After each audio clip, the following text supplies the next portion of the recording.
Let's start. Make a wide wristband. Use number 72 yarn. Pick 8 strands of 130 centimeters long. Leave 17 centimeters at the beginning. Fix. After fixing, start weaving. Take the rightmost strand as the axis. The remaining 7 strands are on the axis. Weave oblique. The oblique weave. Weave twice on the axis. Pass through and tighten the second strand. Pass through and tighten on the axis. Pass through and tighten on the axis.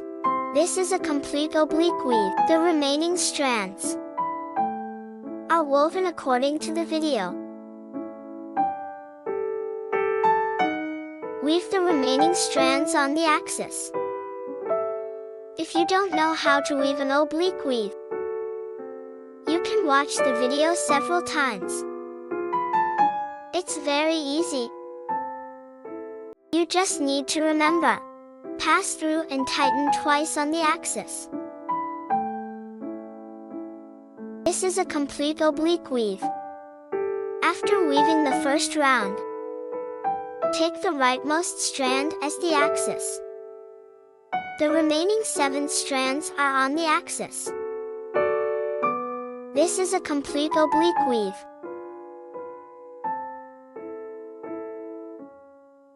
There is no intersection or overlap. Each strand is woven in order.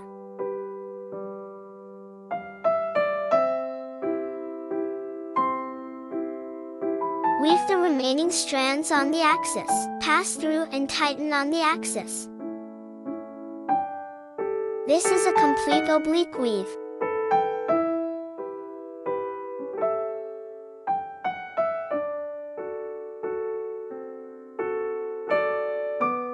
After weaving the second round, take the rightmost strand as the axis.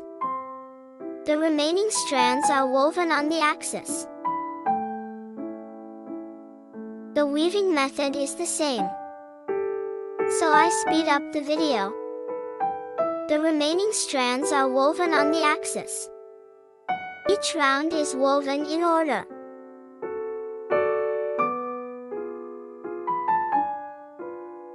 After weaving to the desired length, we are going to finish.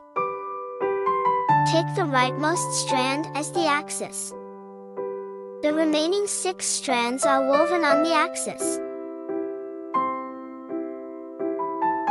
Be sure to watch carefully when your family finishes.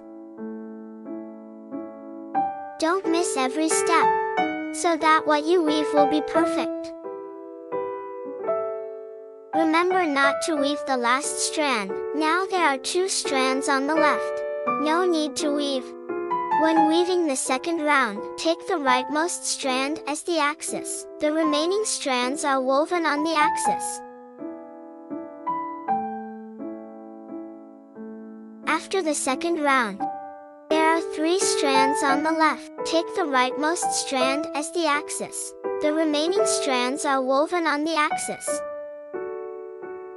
After the third round, there are 4 strands on each side. When we have 4 strands on each side, take the leftmost strand as the axis. The remaining 3 strands are woven on the axis.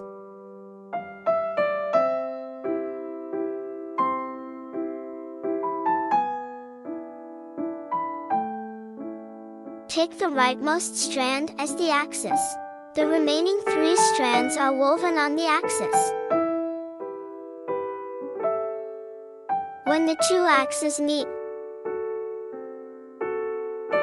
take the rightmost strand as the axis. The remaining strands are woven on the axis.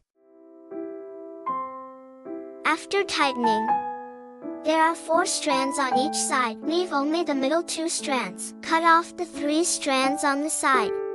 Use a lighter to burn the thread to prevent the thread from coming off. The other end of the bracelet is also the same. This is what it looks like when both sides are done. At the end, the 2 threads are crossed. Take one of the cut strings. Put it under the axis. Take the rightmost strand as the axis. The remaining strands are woven on the axis. Take the leftmost strand as the axis. Take the rightmost strand as the axis. The remaining strands are woven on the axis. This is what it looks like in the video. The left and right sides are woven alternately. This is called flat knot. You don't have to make a lot of flat knots.